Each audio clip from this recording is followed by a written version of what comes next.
శ్రీకాళహస్తి విషయానికొస్తే, శ్రీకాళహస్తి అనేది devotional place and course Tirupati కూడా. ఇక్కడ ప్రాంతానికి ఏదైనా డెవోషనల్ హబ్ లాంటిది తీసుకొచ్చే ప్రయత్నం ఏదైనా చేస్తారా? మా కాళహస్తి, తిరుపతి 2 చాలా ముఖ్యమైన మతాలకు సంబంధించినవి. చక్కని దేవాలయాలు. ఇక్కడ విష్ణు దేవాలయం, అక్కడ శివుని దేవాలయం. ఏమన్నా టూరిజం సర్క్యూట్ లాంటిది ఏమన్నా ఏర్పాటు చేస్తే ఇక్కడ చాలా మంచి టెంపుల్స్ ఉన్నాయి.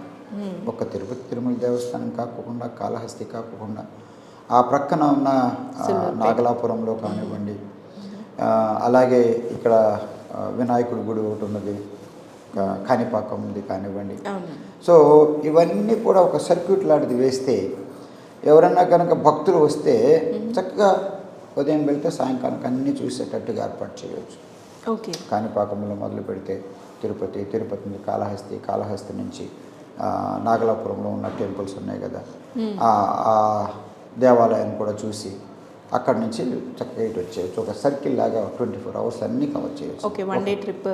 అది వన్ డే ట్రిప్ చేసుకోవచ్చు. అది సర్క్యూట్, అది రిలీజియస్ సర్క్యూట్ అని చెప్పవచ్చు. అది చేయవచ్చు. నేను ఐఏఎస్ ఆఫీసర్ ఉన్నప్పుడు చేశాను. టూరిజంలో ఉన్నప్పుడు అన్ని టూరిస్ట్ స్పాట్స్ కలుపుతూ, కొన్నిసార్లు అన్ని దేవాలయాలు కలుపుతూ, తమిళనాడులో ఎక్కువ దేవాలయాలు ఎక్కువ, అన్ని ప్రాధాన్యం ఉన్నవి. సో అవన్నీ రిలీజియస్ టూర్స్ పెట్టించారు, సర్క్యూట్స్ పెట్టించారు. ఇక్కడ కూడా చేయవచ్చు. అండ్ శ్రీకాళహస్తి విషయానికి వచ్చినట్లయితే అక్కడ కూడా వీవర్స్ చాలా ఎక్కువ, అండ్ అటు పక్క వెంకటగిరిలో కూడా వీవర్స్ ఎక్కువ. అటు వెంకటగిరి చీరలు అంటే ఆడవాళ్ళు చాలా ఇష్టపడతారు, ఇటు శ్రీకాళహస్తి అంటే కూడా కలంకారీకి పుట్టినిల్లు. సో వాళ్ళ కోసం మీరు ఏదైనా సెంట్రల్ గవర్నమెంట్ స్కీమ్స్ ద్వారా ఏదైనా సాయం చేయాలి? నేను ఎంపీగా ఉన్నప్పుడు 14 నుంచి 19 వరకు 1 సంవత్సరం రాజీనామా చేశాను. కలంకారీ కొరకు, అక్కడున్న మహిళల కొరకు నాకు బాగా జ్ఞాపకం. వర్కింగ్ షర్ట్స్ తీసుకొచ్చాను. వర్కింగ్ షర్ట్స్ తీసుకురావడంతో అక్కడ వాళ్ళ నైపుణ్యత చూపించుకోవడానికి అవకాశం కల్పించాను. సో అలాంటిది మరొకసారి వెంకటగిరికి, కాళహస్తికి 2 కూడా చేనేత కార్మికులకు చాలా ప్రాధాన్యత ఉన్నవి కనుక వారి అవసరాలను బట్టి. పోయినసారి ఏమైందంటే మేము ప్రతిపక్షంలో ఉన్నాం. మేము వైఎస్ఆర్ పార్టీ రాష్ట్రంలో అధికారం లేము, కేంద్రంలో అధికారంలో లేము. ఆ తర్వాత ఈయన వస్తే మాలాంటి వాళ్ళకి అవకాశం ఇవ్వాల.